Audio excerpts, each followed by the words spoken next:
नमस्कार दोस्तों, एक बार फिर से हमारे YouTube चैनल पे स्वागत है। दोस्तों, अगर आप हमारे पुराने वीडियोस नहीं देखे हैं तो पुराने वीडियोस ज़रूर देख लें, और अगर चैनल पे नए हो तो सब्सक्राइब कीजिए और अपने दोस्तों के साथ ज़रूर शेयर कीजिए।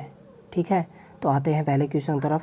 पहला क्वेश्चन है, जब कोई तरंग किसी दर्पण से परावर्तित होती है तो परिवर्तन आता है।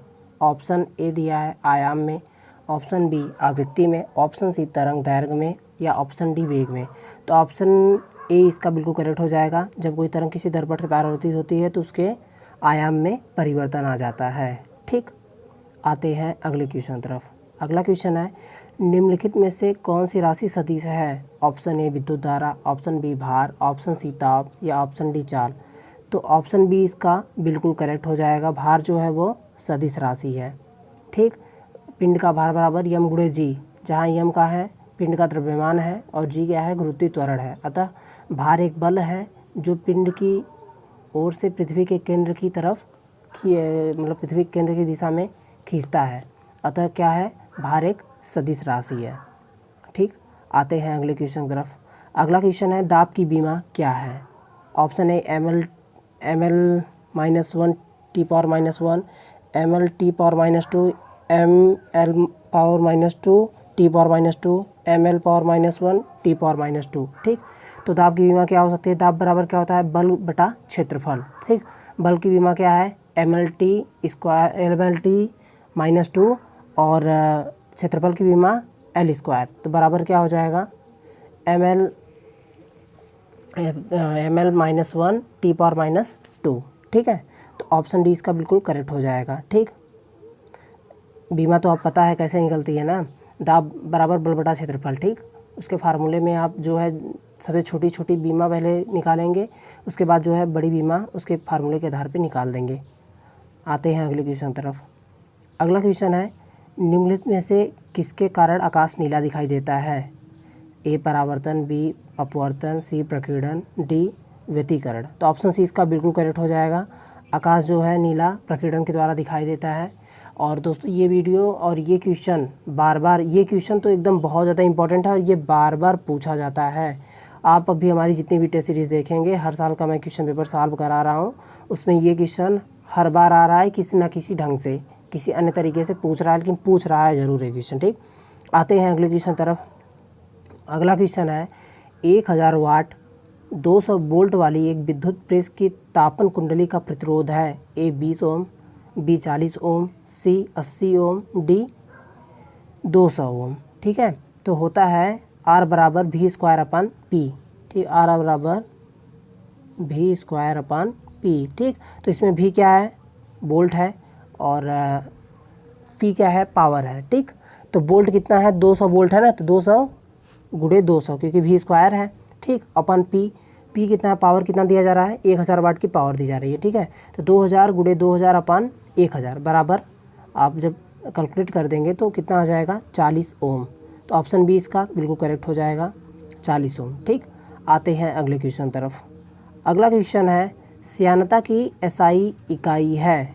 ठीक, option A poise, option B pascal, option C poiseuille, option D इनमें से कोई नहीं। ठीक, तो इसमें जो श्यानता की एसआई इकाई है वो है पॉइज। श्यानता की एसआई इकाई पॉइज है। आते हैं अगले क्वेश्चन तरफ। अगला क्वेश्चन है, कास्टिक सोडा का विलयन किसका शोषण करेगा। ठीक, option A CO, option B CO2, option C N2, option D O2। ठीक, तो कास्टिक सोडा का विलयन जो है वो CO2 का शोषण करेगा।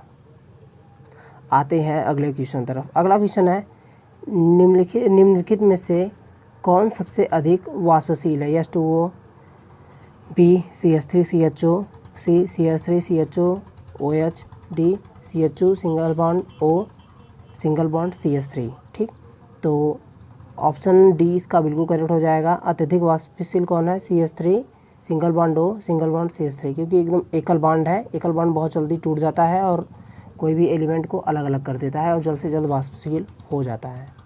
ठीक, आते हैं अगले क्वेश्चन तरफ। अगला क्वेश्चन है, परनाइट्रिक अम्ल का सूत्र क्या है। ठीक, option A HNO2, option B HNO3, option C HNO4, option D H2NO2। तो ऑप्शन सी इसका बिल्कुल करेक्ट हो जाएगा। परनाइट्रिक अम्ल का सूत्र जो है वो HNO2 है। ठीक है, ऑप्शन सी बिल्कुल करेक्ट हो जाएगा। इम्पॉर्टेंट है, याद रखिएगा। आते हैं अगले क्वेश्चन तरफ। अगला क्वेश्चन है XeO3 अणु का आकृति क्या है? ए टेट्राहेड्रल, बी पिरामिडल, सी ऑक्टाहेड्रल, डी त्रिभुजाकार। तो ऑप्शन बी इसका बिल्कुल करेक्ट हो जाएगा। XeO3 का अणु की आकृति जो है पिरामिडल है। ठीक, और ये BSc सेकेंड ईयर की केमिस्ट्री में आप लोगों को मिल जाएगा। आते हैं अगले क्वेश्चन तरफ। अगला क्वेश्चन है एल्कीन का सामान्य सूत्र है CnH2n-2, CnH2n+2, CnH2n, या ऑप्शन डी CnH2n+2। ठीक, तो ऑप्शन सी इसका बिल्कुल करेक्ट हो जाएगा। ऑप्शन सी है CnH2n। ठीक, ये एल्कीन, एल्केन, एल्काइन, ये तीनों का फार्मूला आप जो है याद रख लेंगे, ये काफ़ी इंपॉर्टेंट है। ठीक, आते हैं अगले क्वेश्चन तरफ। तो अगला क्वेश्चन है फिनाल का जिंक पाउडर के साथ आसवन कराने पर क्या प्राप्त होता है? ठीक, option A benzene, option B naphthalene, option C anthracene, option D xylene. ठीक है, तो फिनाल का जब जिंक पाउडर के साथ क्रिया कराया जाता है, आसवन कराया जाता है, तो बेंजीन प्राप्त होता है। आते हैं अगले क्वेश्चन तरफ। अगला क्वेश्चन है निम्नलिखित में से किन्हीं दो तत्वों के नाभिकीय में बराबर संख्या में न्यूट्रॉन है? ठीक है, तो आप लोग कैलकुलेट कर लेंगे। कैलकुलेट कैसे करेंगे? ये दोनों तत्वों का संख्या समान होना चाहिए। जैसे कि आपको बता दें, जैसे इसमें ऑप्शन ए दिया है नियान का 20 और नियान 21, फिर कार्बन 12 और उसके बाद नाइट्रोजन 14, फिर कार्बन 12 और नाइट्रोजन 13। तो ऑप्शन सी इसका बिल्कुल करेक्ट हो जाएगा। हम बता देते हैं आपको कैसे निकाला जाएगा ये। ठीक है, तो काफ़ी ईजीएस्ट मेथड है निकालने के लिए। ठीक है, तो इसे क्या है कि इसमें आप न्यूट्रॉन की संख्या कैसे निकालेंगे? न्यूट्रॉन की संख्या बराबर होता है, ठीक है, परमाणु भार माइनस परमाणु क्रमांक। ठीक, तो जैसे इसमें कैसे ये इक्वल है आपको बता देते हैं। ये कार्बन का परमाणु भार कितना है? 12 है, और कार्बन का परमाणु क्रमांक कितना होता है? कार्बन 6वें नंबर पे, तो 6 होता है। 12 माइनस 6 बराबर 6। ठीक, नाइट्रोजन कितना होता है परमाणु भार? नाइट्रोजन परमाणु भार 13 इसमें दिया है, 13 हो गया। माइनस नाइट्रोजन कितने पे उपस्थित है? 7 पे, बराबर 13 माइनस 7 बराबर 6। ठीक, उम्मीद करते हैं समझ में आया होगा। ऐसे ऐसे आप करके ये क्लियर कर सकते हैं इसमें सी कैसे सही है। ठीक, आते हैं अगली क्वेश्चन की तरफ। अगला क्वेश्चन है एक हाइड्रोजन परमाणु में चौथी कक्षा की त्रिज्या दूसरी कक्षा की त्रिज्या की अपेक्षा कितना गुना बड़ी होती है?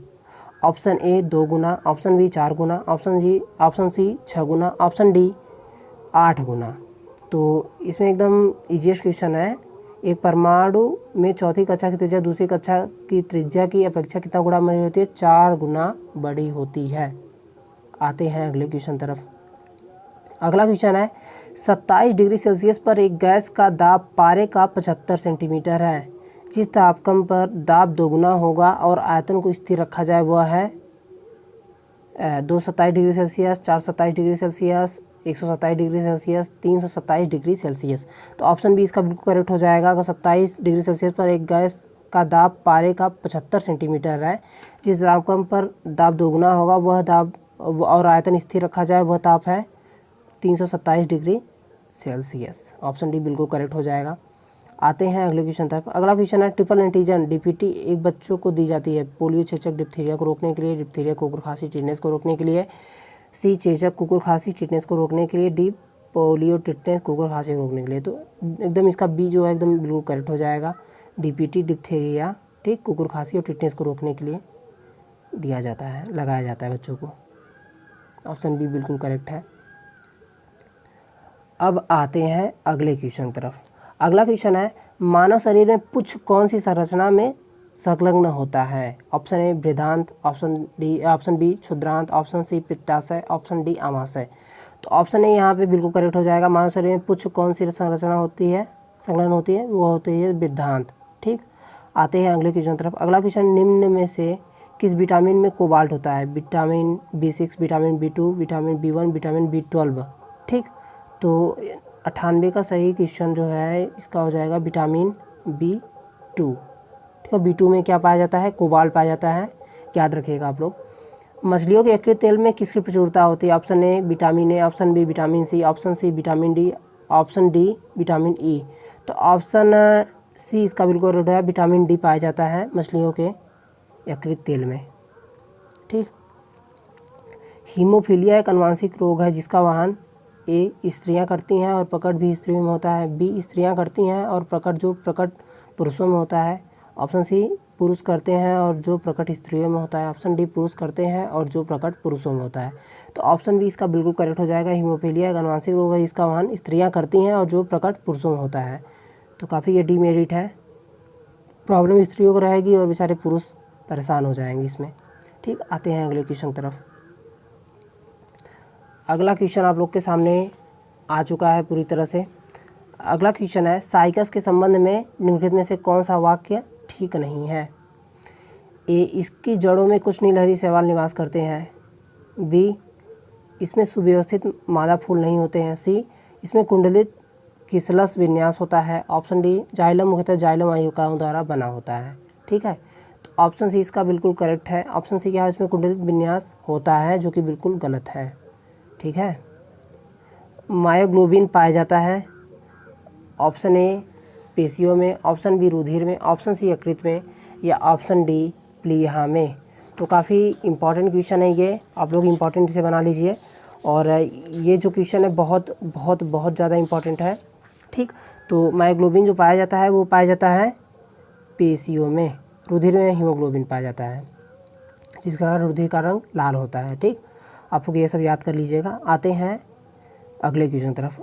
अगले क्वेश्चन है, चतुर्दीर्घी स्थिति पाई जाती है ए क्रूसीफेरी फैमिली में, मालवेसी फैमिली में, सोलेनेसी फैमिली में, लिलिएसी फैमिली में। ठीक है, तो ऑप्शन इसका बिल्कुल करेक्ट हो जाएगा, चतुर्दीर्घी स्थिति क्रूसीफेरी फैमिली में पाई जाती है। आते हैं अगले क्वेश्चन तरफ। अगला क्वेश्चन है, भ्रूण में श्वसन का कार्य किसके द्वारा किया जाता है? ए कोरियान, बी एनियान, सी अपरा कोशिका, डी पीतक कोश। ठीक, ये भी क्वेश्चन बहुत ज़्यादा इम्पोर्टेंट है और बहुत बार पूछा भी गया है। तो भ्रूण में श्वसन का कार्य किसके द्वारा किया जाता है? अपरा कोशिका के द्वारा किया जाता है। एडिसन रोग किस हार्मोन्स के अल्पस्रावन के कारण होता है? Insulin, adrenaline, glucocorticoid, thyroxine. ठीक, तो ऑप्शन ए ऑप्शन सी इसका बिल्कुल सही हो जाएगा, ग्लूकोकार्टिकाइड। एडिसन रोग इसी के द्वारा होता है। ठीक, और ये काफ़ी इंपॉर्टेंट रोग है, आप लोग पिछले क्लास में भी पढ़ चुके हैं ये क्वेश्चन अच्छे ढंग से। ठीक, तो जो जो इंपॉर्टेंट क्वेश्चन बताया जा रहा है आप लोग उसे अच्छे से पढ़ें। और अगर चैनल पे हमारे नहीं है तो चैनल पे आ जाएं और चैनल को सब्सक्राइब करें और बेल आइकन को ज़रूर प्रेस कर लें। और उम्मीद करते हैं आप लोग वीडियो शेयर भी करेंगे। Thank you very much.